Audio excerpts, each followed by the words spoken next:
بسم الله الرحمن الرحيم ونصلي على سيدنا محمد وعلى آله وصحبه وسلم. Welcome everyone to Elegant Arabic, the channel that teaches you Arabic through grammatical analysis of stories and articles. I'm your host, Mu'taz Billah, and today we'll continue analyzing our story, ضياء في مدينة الألوان, ضياء in the city of colors. Before we move on to the next passage, I have a little announcement to make. We will supplement our analysis with a linguistic technique called the boxing method, الصندقة, which uses the type of a sentence to predict the grammatical structure of any sentence. Let's dive right into the next passage and explore together this method. بسم الله. بعد ذلك شرع في تلوين لوحته وعندما أراد أن يلون الأشجار لم يجد اللون الأخضر فأخذ يبحث عنه فوق الطاولة وتحت الأوراق وفي درج المكتب. Let's tackle the first sentence. بعد ذلك شرع في تلوين لوحته. Now, to simplify the boxing process, we will follow two steps. Step 1. Let's examine the sentence. Our job is to locate the core sentence, or what's called in Arabic, الجملة النواة. الجملة means the sentence. النواة means the core, or nucleus. So this is essentially the part of any sentence, in fact, without which the meaning of the sentence is not complete. In English, you can think of independent clauses. The first group of words we have here is بعد ذلك. بعد in Arabic is called ظرف, a temporal setting. It's like a preposition for time. As you can see, there's no verbs, there's no nouns. We can safely assume that this is a prepositional phrase, and it translates to after that. بعد is after, ذلك is that, the demonstrative pronoun for distant object or person.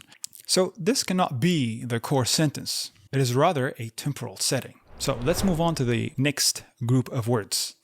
شرع في تلوين لوحته.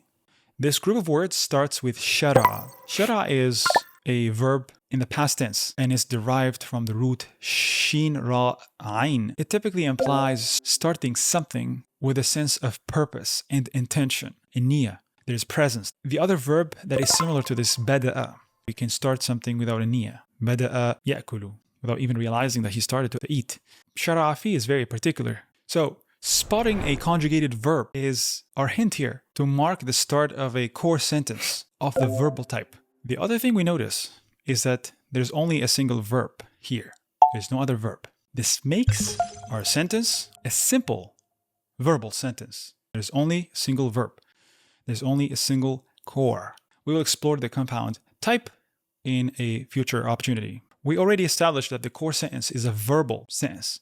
So let me share with you the grammatical template of this sentence type. We've got the فعل, the verb, the فاعل, the subject, المفعول به, the object, and متممات. These are anything that complements our core sentence. Now, I think we're in a position to move on to step 2, which is applying the الصندقة, the boxing method.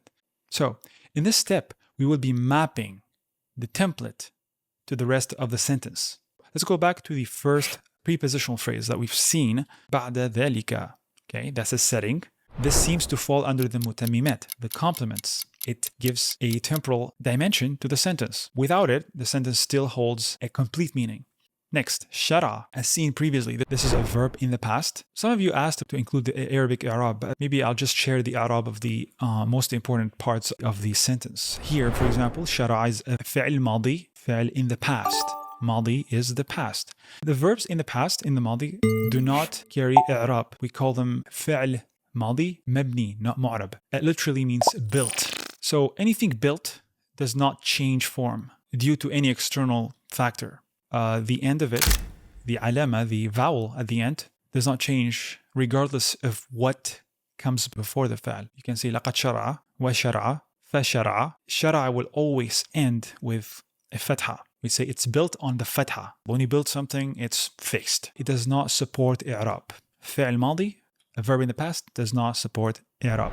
في تلوين لوحته. We've seen that شرع means embarked upon. So the question is, embarked upon what? That brings about our object. المفعول به. في تلوين لوحته. I'll give you a few seconds here to confirm if we have mapped all the components of the verbal sentence grammatical template. We got our متممات, we got our فعل, we got our مفعول به.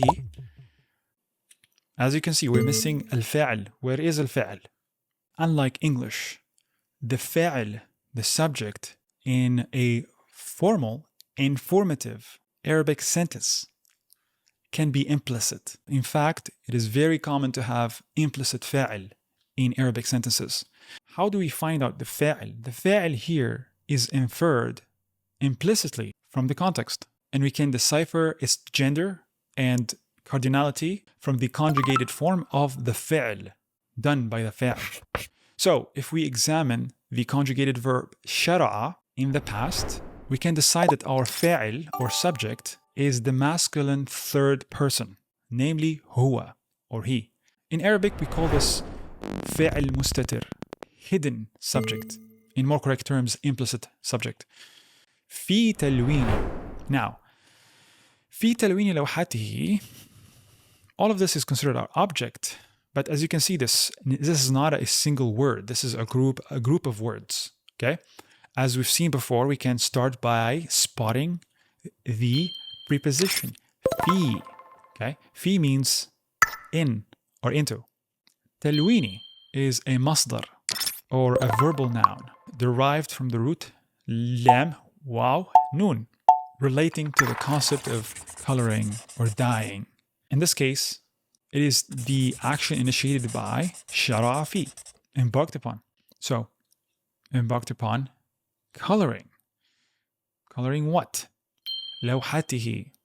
Now, this consists of لوحة, لوحة. We've seen this before. Do you remember?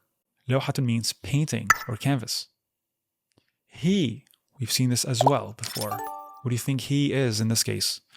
It's a possessive pronoun for the singular masculine. He. لوحته, أمه, كتابه. So eventually we have, just to recap here, بعد ذلك شرع في تلوين لوحته. After that, he embarked upon or commenced coloring his painting or his canvas. So far we have acquired prepositions, verbs, nouns, adjectives, possessive pronouns. I'm going to present them here and just highlight the ones that we've seen today. Okay? So this is basically our lexicon that we keep building up throughout the story of ضياء في مدينة الألوان. I'll give you a few seconds here to review them. And then we move on to the next section of this episode.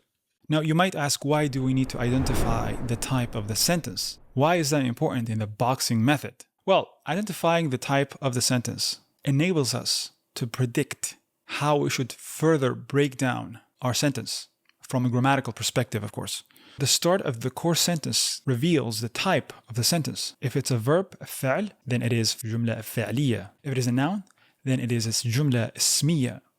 Instead of breaking down and trying to find the meanings of all the words, if you find out this is a جملة فعلية, it gives you a template to work with pretty much, instead of randomly hitting all the words trying to understand the meanings of them. So understanding the connection or the relationship between the words is the groundwork that enables you to understand the overall meaning. Verbal sentences, الجملة الفعلية, expresses the reality of actions and their timing. They focus on what's happening rather than the state of things. In the Quran, if you find جملة فعلية, usually it's not a fact that does not change. Usually it's something that is prone to change. So it's different from the جملة الاسمية. We'll explore the جملة الاسمية in later episodes. Let's move on to articulation.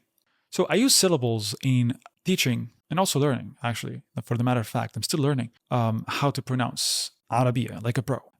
Actually, I have a video here, a short that I have made back in the days about how to do this. You can find it linked below or up or somewhere. But let's apply that, the same method, on our sentence. وبعد ذلك شرع في تلوين لوحاته. I'm going to use the dots here to denote the start of a new syllable. بعد ذلك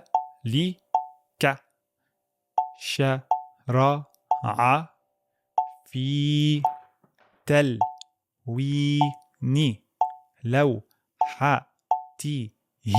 These are the syllables. After we break down the syllables, let's give every single syllable its own nafkh, its own power and weight and pitch. Make one syllable low, the next syllable high, the following maybe medium. We're going to use 3 levels of pitches here, if that's correct. Okay? Like بعد ذلك شرع في تلوين لوحاته. Now let's put them all together. وبعد ذلك شرع في تلوين لوحاته. If you have any feedback, did this help? And how can it help further? Was I too fast? Did I miss defining certain words? And also mention your level. Where are you in Arabic? These episodes are meant to be for, I would say, intermediate, advanced beginners. Barakallahu feekum. Thanks for watching. Alhamdulillah. سبحانك اللهم وبحمدك أشهد أن لا إله إلا أنت أستغفرك وأتوب إليك. We'll see you inshallah in the next episode. Please subscribe if you think this will help you down the road. دمتم سالمين.